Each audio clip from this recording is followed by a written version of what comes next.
Zavala ya nos acompaña en esta mañana para sacarnos de dudas. Este término, servidumbre de paso, podríamos pensar cualquier cosa, pero es un término legal que puede ser muy útil también para las personas, licenciado. Sí, buenos días. Buenos días, Buenos Gaby. días. Buenos días. ¿Qué tal? Sí, suena como alguien que te ayude en la casa de entrada por salida, ¿no? Sí. Y sí, Pues sí, parece broma, eso suena, pero parece eso de suena. chiste, pero es un término jurídico, un término técnico, Sí. que quizá las personas podemos decir, bueno, ¿eso qué, no? O sea, eso, ¿dónde está? Bueno, lo vemos todos los días. La servidumbre, en el aspecto legal del que estamos platicando, tiene que ver con un predio que está en medio de otros predios Ajá. y que para el uso libre de ese derecho que ejerce el propietario, ¿no?, del predio que está en medio, O sea, de entrar y salir. de entrar y salir, o de que haya un drenaje por debajo, o que entre una línea telefónica, o que pase por ahí un tubo de Esa agua. es la servidumbre de paso, Es la servidumbre en general. en general. Servidumbre de acueducto, servidumbre De gas, electricidad, de gas. gas. Y concentrándonos en la servidumbre de paso, que sí se ve, es cuando esta persona propietaria del predio que está en medio, se le llama predio dominante porque va a dominar a los demás, en el sentido de que puede exigir de los demás esa salida a la vía pública. Ajá. Quizá nosotros vamos a ver eso en algunos lugares donde los terrenos son muy grandes, quizá Claro. en las orillas de la ciudad, ¿no? Ahí sí como que lo entendemos y como que lo podemos conceptualizar más fácil, pero aquí en la ciudad se da, quizá poco, pero se da. Entonces, Ok. ¿cuáles son los requisitos que se tienen que cubrir para poder exigir esa servidumbre de paso? Primero, tenemos que buscar la salida más corta hacia la calle, ¿no? Tú puedes tener varios colindantes, varios Ajá. vecinos. ¿Por qué pues, no salgo por aquí y sí quiero salir por acá? No. La ley dice es la que sea más corta. Ok. A menos que la salida que sea más corta No lleve a ningún lado. no lleve a ningún lado, o sea muy gravosa. Que aunque sea la más Sí. corta sea una subida o tenga que gastarse mucho dinero en hacer las adecuaciones. Claro. Ok. Entonces podríamos entonces pensar que no es la más corta, sino la que más, la que facilite. La más adecuada. La más adecuada. Ok.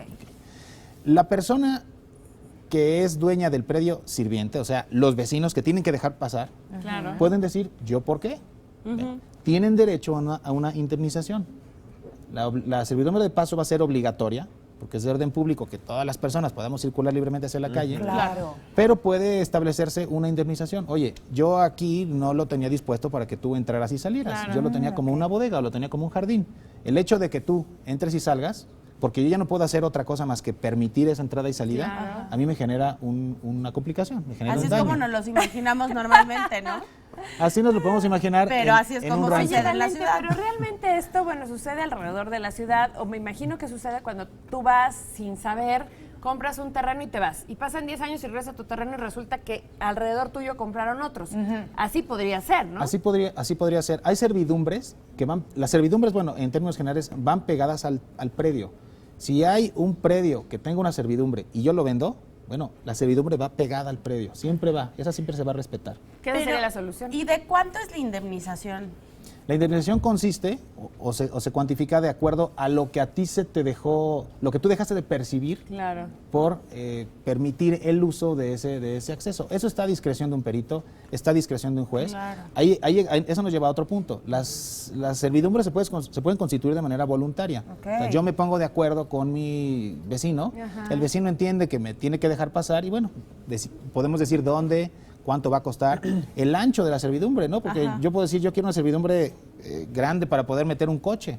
Pero Sí. si es de paso, pues no, la servidumbre debe ser únicamente del tamaño Un pasillo, necesario digamos. para el acceso de las libres. Eso en el mejor de los casos, que el vecino quiera acceder. De no ser así, ¿cuáles serían las vías entonces para llegar a este acuerdo de manera legal? Entonces es lo que conocemos como una servidumbre obligatoria, legal, donde es un juez el que va a determinar si procede o no la servidumbre, cuánto es lo que se va a cubrir de indemnización, por dónde va a pasar y todo lo que tenga que ver en relación con esta figura jurídica que se presenta, ¿no? Ahí está. Oye, por ejemplo, cuando existen estos sistemas o estos servicios de cableado eléctrico, en algunas ocasiones ya los vemos subterráneos, pero pueden también estar por arriba. ¿Puede cruzar por la propiedad sin ningún problema o también los vecinos tendrían algún argumento para quejarse de que esté pasando este tipo de servicios? Hay un derecho de que esos cables, de que esos servicios puedan pasar por fincas ajenas, ¿no? Porque se entiende que debe salvaguardarse o debe respetarse el derecho público a este tipo de servicios. también bajo el esquema de la indemnización. Y también, algo muy importante, el propietario del dueño sirviente, o sea, el que va a permitir que se pase, tiene derecho de decir, a ver, yo quiero que vaya por aquí, yo quiero que vaya por acá. Él tiene ese derecho para Sí. que se le afecte lo menos posible. Y sí, servicios, ductos, cables, tienen que pasar y tienen derecho a pasar. Y lo vemos en propiedades privadas, pero también lo vemos en ranchos o en terrenos o en las líneas eléctricas en la carretera, ¿no? Claro. Bueno, van pasando Claro. por arriba o van pasando los ductos, estos que llevan gasolina, Sí, por ejemplo, sí, sí. en propiedades particulares. Claro. Eso es servidumbre. Ahí está. Eso es servidumbre, pues también qué bueno conocer el término, porque Claro. la verdad es que yo creo que no lo conocíamos ninguno de nosotros. No, nosotros Muchas no. gracias, Valente. Gracias. Claro. Encantado. Y bueno,